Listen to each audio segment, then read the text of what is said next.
बिस्मिल्लाहिर्रहमानिर्रहीम। درنو محصلینو په نن لیکچر کې د هایپرټنسیو ایمرجنسي او ارجنسي په درملنه او مدیریت منیجمنت باندې لیکچر لرو. تاسو رابولو نن ورځې لیکچر او د هایپرټنسیو د عاجلو پیښو د درملنې موضوع ده.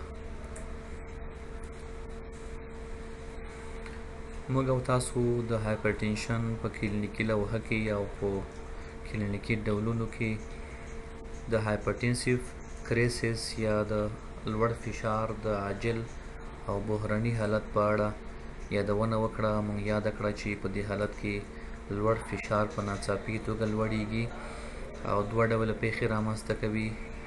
په یو ډول کې چې د هایپرټنسیو ایمرجنسي یا د لوړ فشار د عاجلې او بیړنۍ حملې په نوم سره یادېږي. په دې کې لوړ فشار ناڅاپي لوړیږي د 180 پر 120 اندازې څخه اوړي. په ناروغ کې یو شمېر ګیلې او نښې په عاجل شکل رامنځته کېږي او دا بیا په دوه ډوله دی چې یو د اکسلریټډ هایپرټنشن یا د په تیزۍ یا په سرعت په ناڅاپي توګه د لوړ شوي فشار څخه عبارت دی، او بل هم د ملیګننت هایپرټنشن یا د خبیث لوړ شوي هایپرټنشن څخه عبارت دی چې په دې کې ډایسټالیک فشار 140 ملي متر ستون سماپ څخه زیاتیږي او د آپټیک ډیسک پړسوب اوزیما پکې رامنځته کېږي. د دید او لیدو ویژوال چینجز په سترګو کې رامنځته کېږي. د کریسس بل حالت هایپرټنسیو ارجنسي په نوم سره یادېږي. په دې کې هم فشار سیسټالیک فشار د 180 څخه او ډایسټالیک فشار د 130 ملي متر ستون سپام له اندازې څخه تیری کوي، زیاتیږي، اوړي، مګر په دې کې ټارګټ اورګان ډیمیج یا په ناروغ کې د بیړني لوړ شوي فشار په ډول کومې عاجلې ګیلې او نښې شتون نه لري. راځو د دواړو په درملنه باندې خبرې کوو. لومړی هایپرټنسیو ارجنسي چې په دې کې ډایسټالیک بلډ پریشر د 130 ملي متر ستون سماپ څخه زیاتیږي. دا د لوړ فشار په یو سلنه ناروغانو کې رامنځته کېږي. همدارنګه د عملیاتو څخه وروسته شدید ډول فشار لوړیږي، او بل دا چې دغه فشار د لوړ فشار په دوهم سټیج کې صورت نیسي، رامنځته کېږي او په دې کې کوم اینډ اورګان ډیمیج هم شتون نه لري. بل هم هایپرټنسیو ارجنسي حالت دی چې دا د جګ فشار په یو سلنه کسانو کې رامنځته کېږي، صورت نیسي، او په دې کې په بیړني ډول فشار لوړیږي، یو شمېر ګیلې او نښې رامنځته کېږي لکه شدیده سردردي، د سترګو د دید لیدلو ستونزې، او په ناروغ کې یو شمېر د عصبي رګونو د فشار له امله هایپرټنسیو انسیفالوپاتي اعراض ولایم لکه دلبدي، استفراقات، د شعور ستونزې، شدید د خبرو کولو ستونزې. په دې کې ناروغ زیات خولي کېږي، خبرې نشي کولی، همدارنګه د اطرافو د ضعف سره مخامخ کېږي. بل هم ملیګننت هایپرټنشن دی چې په دې کې د اکسلریټډ هایپرټنشن ټولې ګیلې او نښې او د آپټیک ډیسک اوزیما چې د پاپیلډیما په نوم سره یادېږي هم رامنځته کېږي، او په مجموع کې دغه دواړه ډولونه د هایپرټنسیو ایمرجنسي په نوم سره یادېږي چې ناڅاپي ګیلې په شدید ډول رامنځته کېږي، تخریبات د سترګو، دماغو، د زړه او د پښتورګو رامنځته کېږي.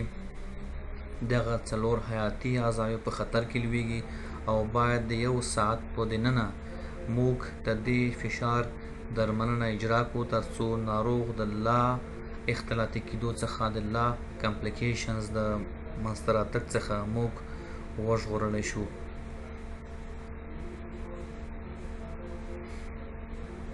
راځو د هایپرټنسیو ایمرجنسي ټریټمنټ او درملنې ته. دغه ډول فشار چې د ناڅاپي تخریباتو سره یو ځای وي او دغه خطر پکې د حیاتي اعضاو د تخریب موجود وي، لکه وړاندې مې چې یادونه وکړه، په دې کې باید په لومړي ساعت کې د 0 تر 25% په اندازه فشار کنټرول شي.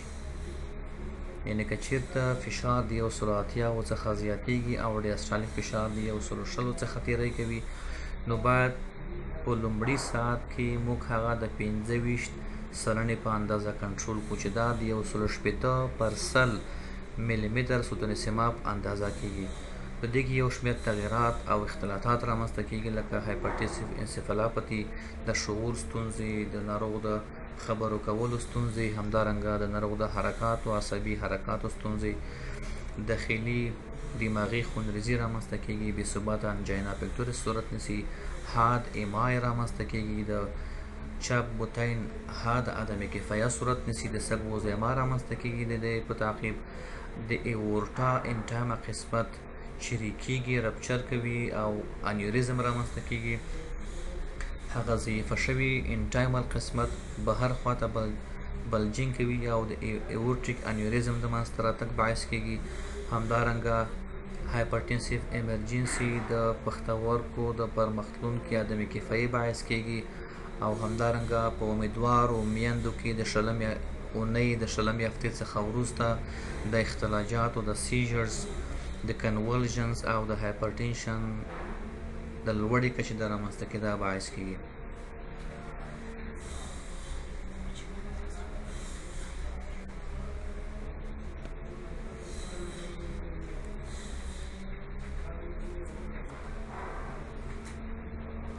برعکس بیا د هایپرټنسیو ارجنسي حالت دا یو داسې حالت دی چې په دې کې که څه هم چې فشار همغه د هایپرټنسیو ایمرجنسي په کچه کې وي، په همغه اندازه لوړ شوی وي، مګر ټارګټ اورګان ډیمیج یا د زړه، دماغو، سترګو او د پښتورګو د تخریباتو خطر موجود نه وي. دغه ډول فشار چون د ټارګټ اورګان ډیمیج خطر پکې کم وي، دا باید د څو ساعتونو په موده کې کنټرول شي. ناڅاپي کنټرول او په چټکۍ د لوړ فشار په دې مرحله کې د فشار ټیټول د زړه، دماغو او د پښتورګو د اسکیمیا باعث کېږي او که خدای مکړه موږ په دې ناروغانو کې وریدي درمل وکاروو، ممکن شدید اسکیمیا سره مخامخ شو او ناروغ په خپل لاس اختلاطاتو ته بوځو. یوازې په هغه ناروغانو کې چې هایپرټنسیو ارجنسي ولري او لوړ فشار د عملیاتو په جریان کې لوړ شي او یا هغه کسان چې عاجل جراحۍ ته اړتیا لري او د فشار چټک کنټرول ته اړتیا وي، په دې دوه حالتونو کې موږ کولی شو چې وریدي درمل وکاروو.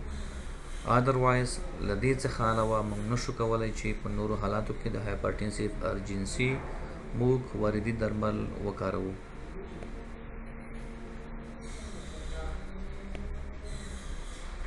راځو د هایپرټنسیو کریسس د لومړني حالت هایپرټنسیو ایمرجنسي په ټریټمنټ کې په درملنه کې کارېدونکي درمل چې ورڅخه یادونه کوو.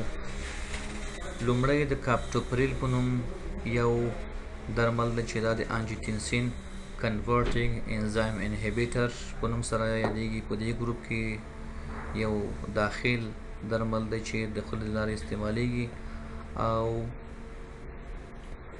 پر اورل شفاهي استعمالیږي، ناروغ لخوا خوړل کېږي د اوبو سره او دغه درمل له خوړل کېدو څخه 15 تر 30 دقیقې وروسته خپل اغیز پیلوي او فشار کنټرولېږي.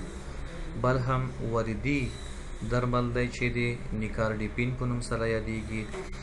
دا په 1 الی 15 دقیقو کې اغیز کوي او د فشار د کنټرول باعث کېږي.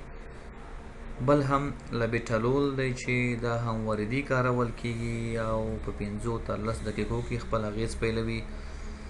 دا هم بیټا بلاکر پورې اغیز لري، وبخښئ اړه لري، دواړه اغیز لري، هم بیټا بلاکر او هم الفا بلاکر اغیز لري، د فشار د کنټرول باعث کېږي.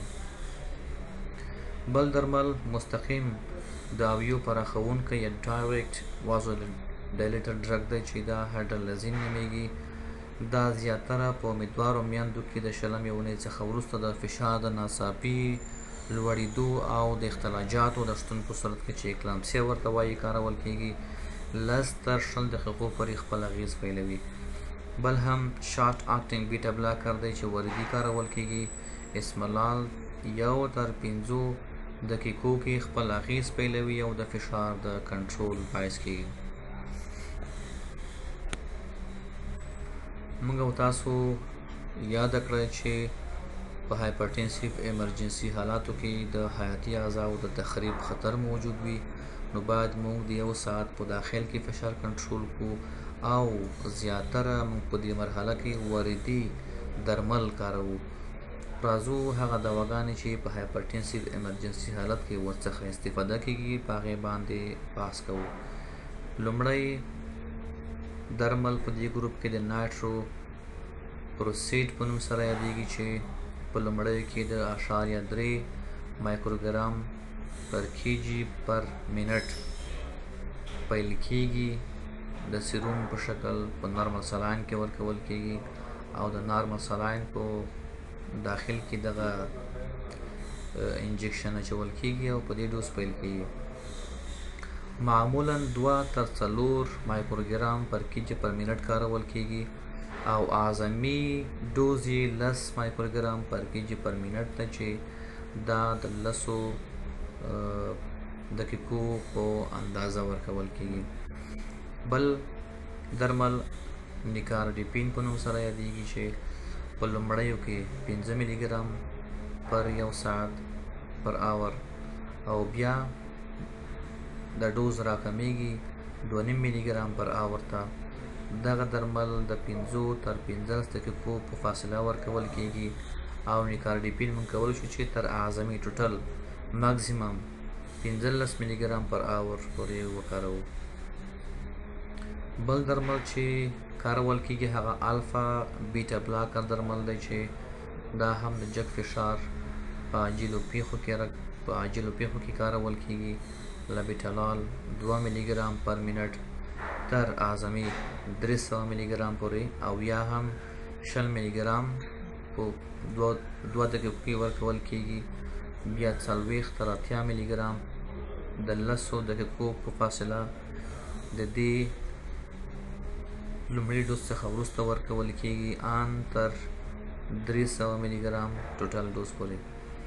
بل هم انلپریلیټ دی چې انلپریلیټ 0.625 تر 1.25 ملي ګرام په 15 دقیقو کې ورکول کېږي هر 6 الی 8 ساعته وروسته.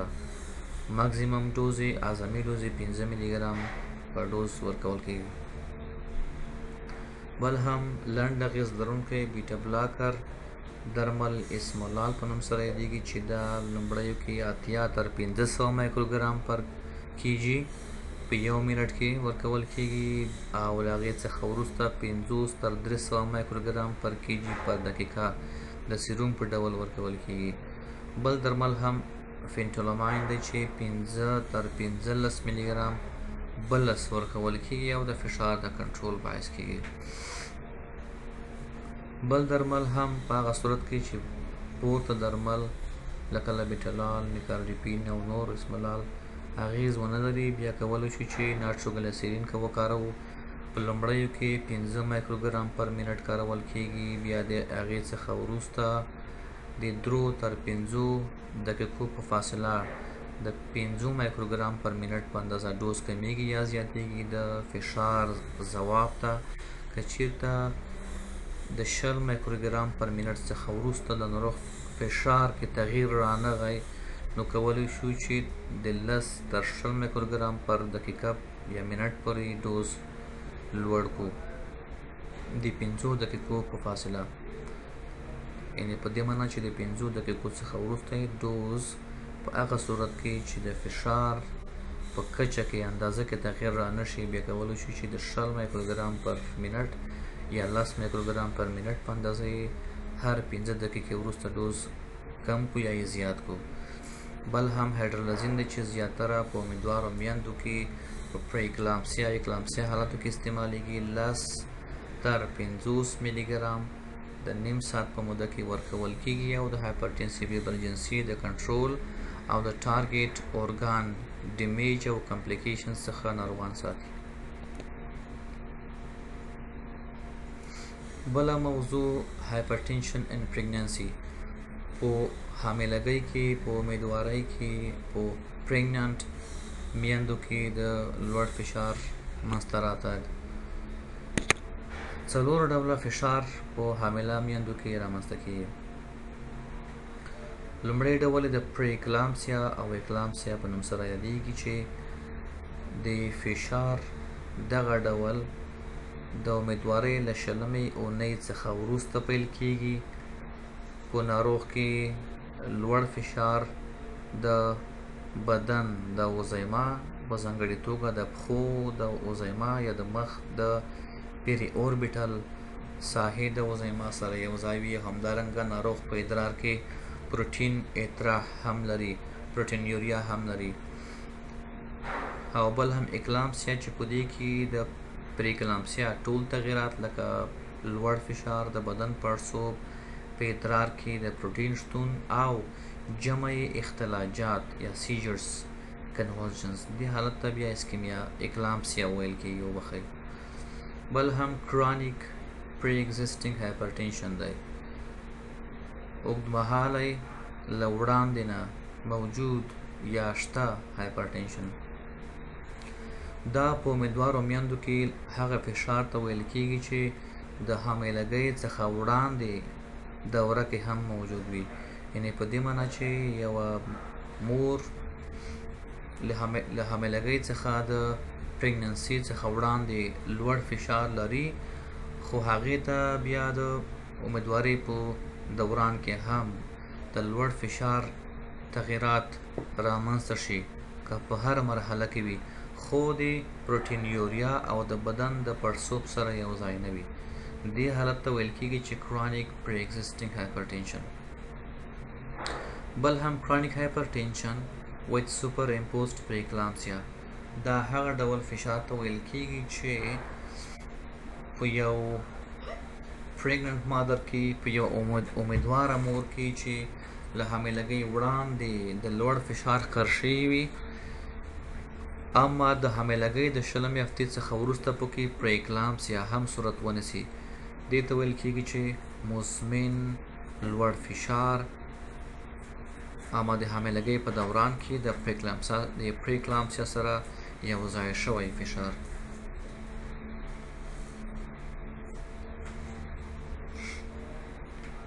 بل ډول فشار د حاملګۍ د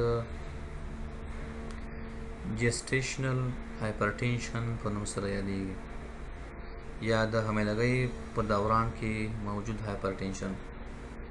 دا هغه لوړ فشار ته ویل کېږي چې د 20مې هفتې څخه وړاندې په ناروغ کې په یوه امیدواره میرمن کې رامنځته کېږي.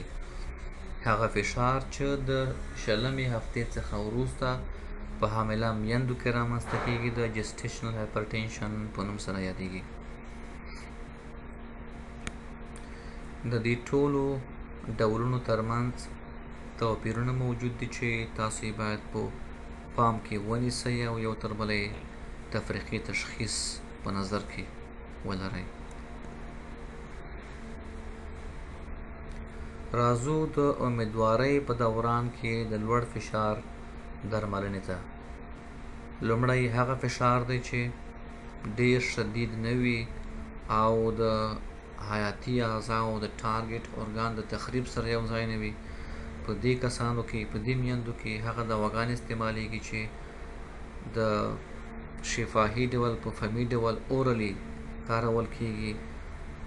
په دې کې لومړی ټابلیټ میتیل ډوپا پر اورل یا فمی کارول کېږي، 2.5 ملي ګرام بی آی ډي او یا هم ټي آی ډي په ورځ کې 2 ځلې او یا هم 3 ځلې کارول کېږي. بل درمل لبیټلال دی چې دا هم الفا بیټا بلاکر درمل دی، 100 ملي ګرام اورلی په ورځ کې 2 ځله. بل هم کالشیم چینل بلاکر دی چې 10 ملي ګرام کارول کېږي پر اورل پر اوس یا اورلی په ورځ کې 3 ځله کارول کېږي 10 ملي ګرام، او دا هم په امیدواره میندو کې د جګ فشار د کنټرول باعث کېږي. بل ګروپ هغه فشار دی چې په امیدواره میندو کې رامنځته کېږي، اما د ټارګټ اورګان ډیمیج یا د ناروغ او د ماشوم د میرمن یا د ماشوم د اختلاطاتو او د مړینې د خطر سره یو ځای وي.